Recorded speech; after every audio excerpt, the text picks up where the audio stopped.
commentary on what Napoleon Hill teaches is, he says it is better than anybody else ever has. And I love the chance that I have to try to introduce people to Napoleon Hill, because when you know your purpose, it's what you do with your whole life. Everything that you do is part of living that purpose. You don't just know your purpose and then don't deal with it for a while, come back to it next year. No, your purpose is always something that you're doing. Key three was the third key is understanding that your purpose combines your talents and passions with the contribution you want to offer to make the world a better place. That's a wonderful thing.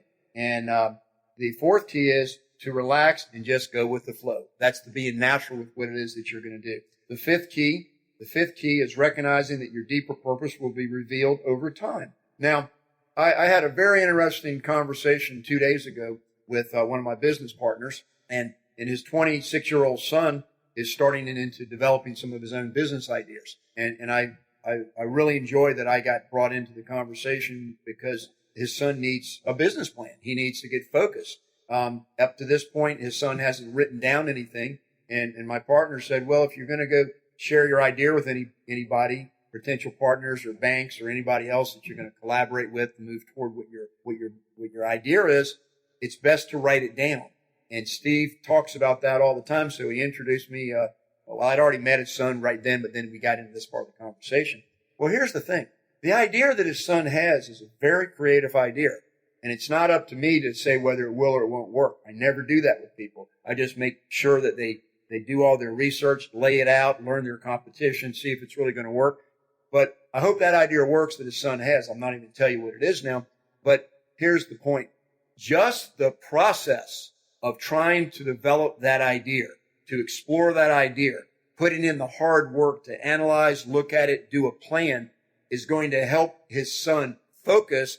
And if that idea, with the work that he's going to put into exploring it, it will probably get his thinking started to where he looks at other things. Once the mind starts working like that, it'll keep on working. And that original idea may not be what he ends up doing, but it's going to be a starting point. That's one of the things that Napoleon Hill always says is the best time to start is now. So remember this.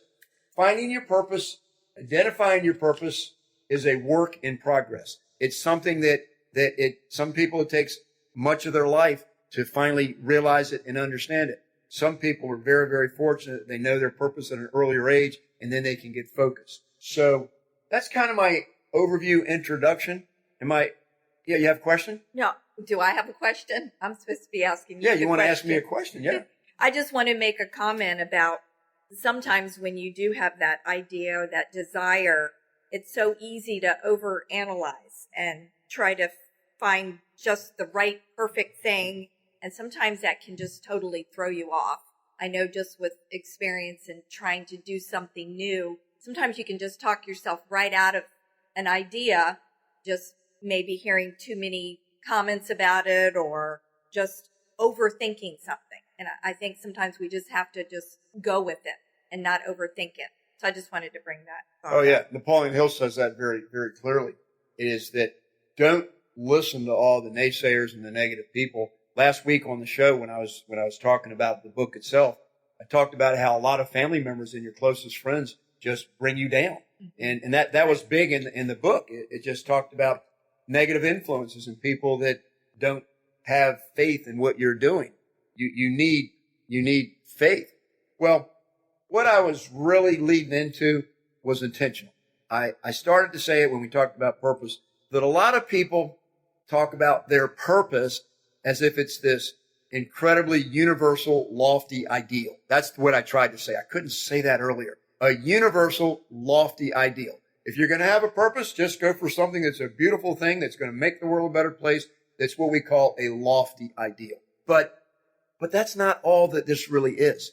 And I want to just say that all that's true about getting a purpose. It's a lofty ideal, big things. There's something that's really worthwhile with your life. Of course it is. But what about someone who is trapped in a deep, dark place that's struggling with no obvious escape that they can see, and they don't think that there's a way out? What I'm trying to say is, what about all the people that don't want to hear a lot of philosophies, a whole lot of, do-gooders talking about what you ought to do with your life when they're struggling every day to find food for their children they're not able to get a job. They just have all the hard struggles in life, and life hasn't been kind to them. What about these people? These are the people, and I've been like that a lot in my life too, where there's struggles and it looks like it's going to be hard. So, we develop an attitude of not giving up and not quitting. But the essence of Napoleon Hill's book that I covered, the 5 essential principles of Think and Grow Rich, which is the most consolidated, get started with Napoleon Hill thinking, and then think and grow your thinking, think and grow rich, grow your thinking your whole life. And that's what I've been brought up on, is Napoleon Hill thinking. And to be honest with you, I don't really know what not continuing and persevering would look like, because I've never come across anything in my life that has told me that I can't do it anymore. That I just always know that it's going to get better because I give it up to the Lord. That's my secret, is I give it up to the Lord and then I keep going. But Napoleon Hill, to sum up the 4 main points, it's 5 essentials. The 5th essential was about fears and negative things that keep people down, the 6 ghosts of fear. But the 4 main things that he's trying to say, it's all really so simple. 1, this is a summary of the book. Know your desire. That's your purpose. Know what it is that you desire out of life. You got to know it. And then he gets to the level of have a burning desire, where it's what you really, you're not going to be able to live without working toward this. It's that important to you. It can almost be like an obsession, but it's a very positive thing. It's a focus on what it is that you really seek out of life. That's the first thing. The second thing is use your imagination, use your mind, get excited about what you're doing, get creative. Like this burning desire should stimulate you, should excite you. And then you know what you want, that you really got to do. You're very excited about it. Your mind's getting very creative. Your mind is really working now. You're going to learn how to tap into your subconscious mind and just have everything you are keep moving toward it inside your mind. But now you need to do a definite plan. You have to put a plan together that will help you get there. It's just lay out your plan.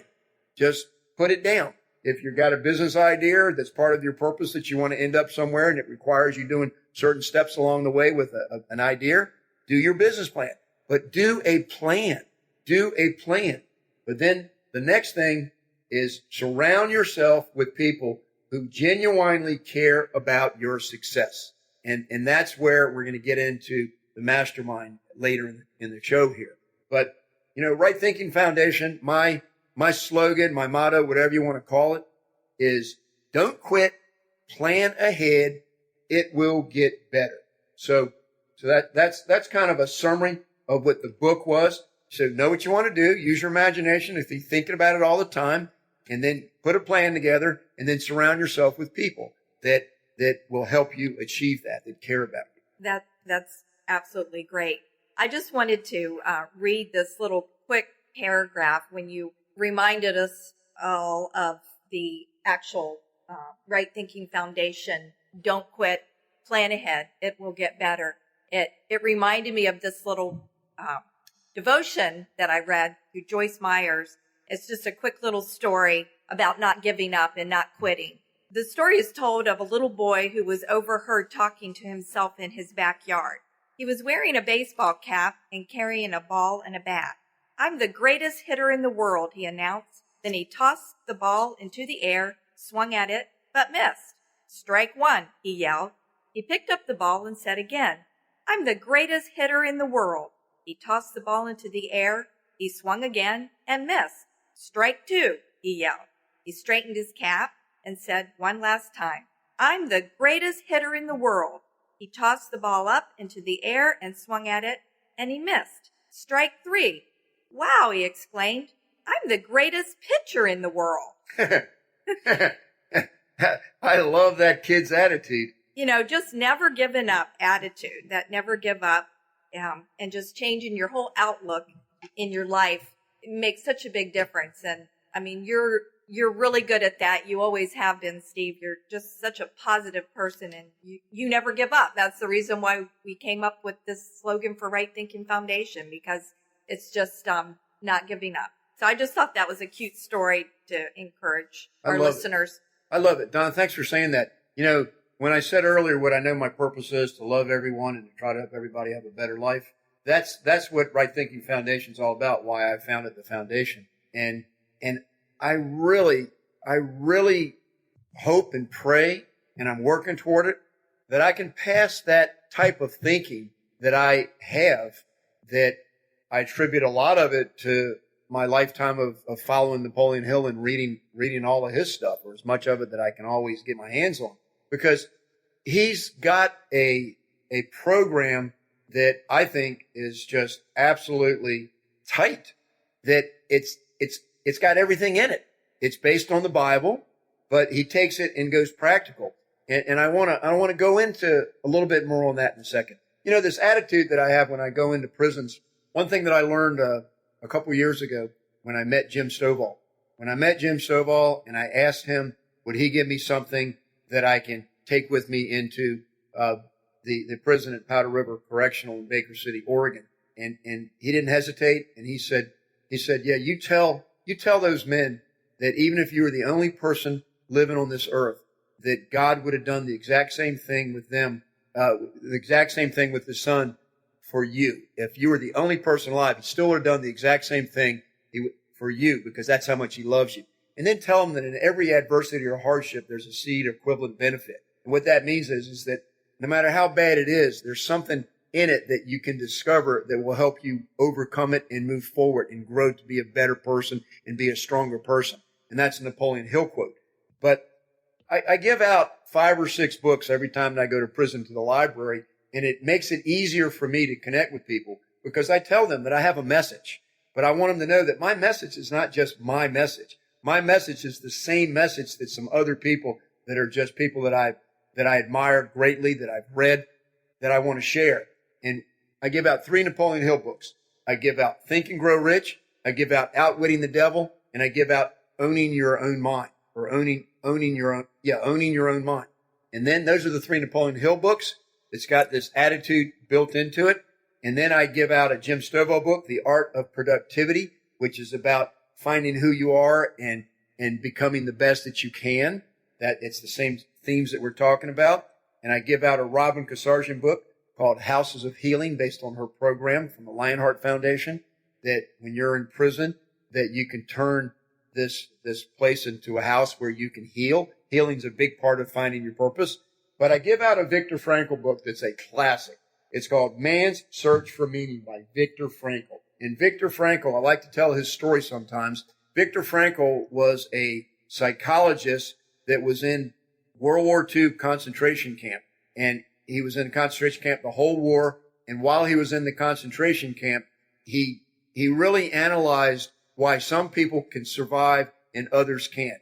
And the first half of the book is the graphic experiences of his time in the concentration camp. Both his parents and his, I think, a brother and a sister all died. His wife died while he was there. It was tragic. But then the second half is when he came out of it with a psychology that's called logo theory. And what it basically says is that we all have to have a purpose. It's exactly what we're talking about right now. We all have to have a purpose. And the difference in the people that survived and the people that gave up and died, where they lost the will to fight anymore, is that they knew their purpose. And Viktor Frankl says the exact same thing that Napoleon Hill says, and that is, there's one thing that we all have that no one can take away from us, and that we have a freedom that is our freedom no matter where we're in prison. And that freedom is we have the power to think our own thoughts and have our own attitude. And that's pretty powerful. So if you're down, just remember that.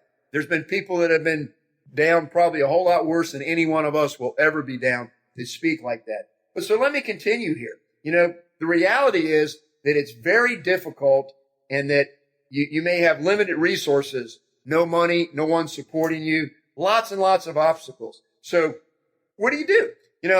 I want to go back to the overall idea that I'm trying to put out here. Knowing your purpose is not just some esoteric type thing that is